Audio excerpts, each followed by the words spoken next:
ஆ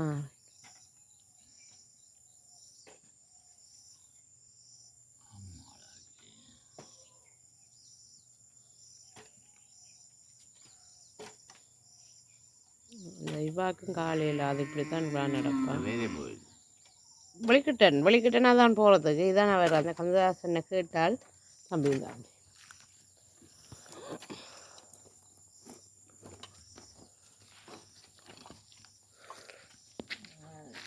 நாங்கள் கடந்த கிழமை இவர் கந்தராசன் வீட்டை வந்து இப்படி வேலை அதிபருக்கும் விழுந்து இந்த முள்ளந்தாண்டு நரம்புன்னு நரம்பு பிரச்சனையாக இருக்குது. அவாக்கு மேலாது வேண்ட வீட்டை தான் 3 பிள்ளைகளும் அடுத்தடுத்து ஒரு ஆள் கரண்ட் அடிச்சுட்டு ஒரு ஆள் காணாமல் போனது, மருந்து குடிச்சு செத்துட்டார். 3 பிள்ளைகள்லாம் 3 பிள்ளைகள இறப்பின்ற விரக்தியிலாம் இந்த 2 பேரும் வாழ்ந்து கொண்டிருக்கணும்.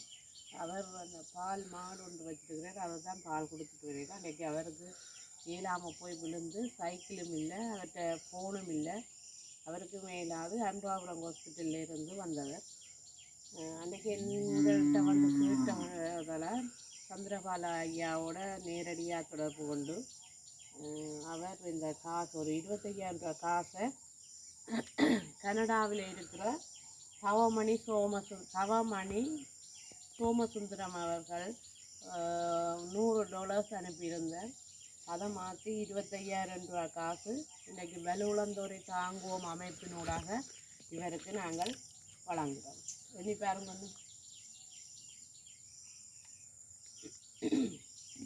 எவ்வளவு இருக்கு? 25,000 இருக்கு.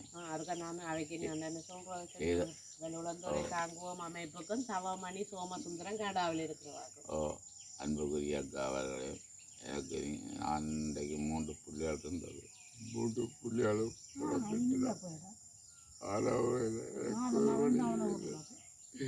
மனைவி நடக்க முடியாத இருக்கிறான். 2018 நடக்க முடியாத இருக்கிறான். நான் மல்லாக்கி போகிற இடத்த எனக்கு ஏற்று நடத்த தெரியாது. சைக்கிளோட விழுந்து என்னை 5வது கொசுத்தில் 30ஆம் தேதி கடந்த 30ஆம் தேதி கொண்டு போனது. அடுத்தபடியே 4 மணிக்கு தான் தெரியும் எனக்கு, அங்கே போய் தான் தெரியும் எனக்கு அறிவு வந்தது. ஆனால் இன்றைக்கு நான் ஒரு தொழிலை செய்ய மாட்டாவே இருக்கிற கை மட்டும் தூக்கலாது தொடர்ந்து ஊசி போட்டு கொண்டிருக்கிறோம். ஆனால் எனக்கு நான் என்ன செய்ய போகிறேன் தெரியாட்டத்தில் நடக்க பார்க்கறக்கு ஒரு பிள்ளை இல்லை, விட்டாரோட இல்லை. அப்படி நாங்கள் 2 பேரும் இருக்கிறோம். நாங்கள் இப்போ கடைசியாக மருத்துவடிக்கிறதான் படிக்கிறோம். கடைசியாக ஒரு 20 உக்குடம்பாங்க அந்த பாடாப்புறர் தெரிய போகிறேன். அந்த பிள்ளைகள பாடத்தை நல்ல பலத்தை ஆடிக்கொண்டிருக்கார். அன்பார்ந்த அக்காவை நீங்கள் இந்த உதவி செய்ததற்கு மிகவும் பெரிய நன்றி.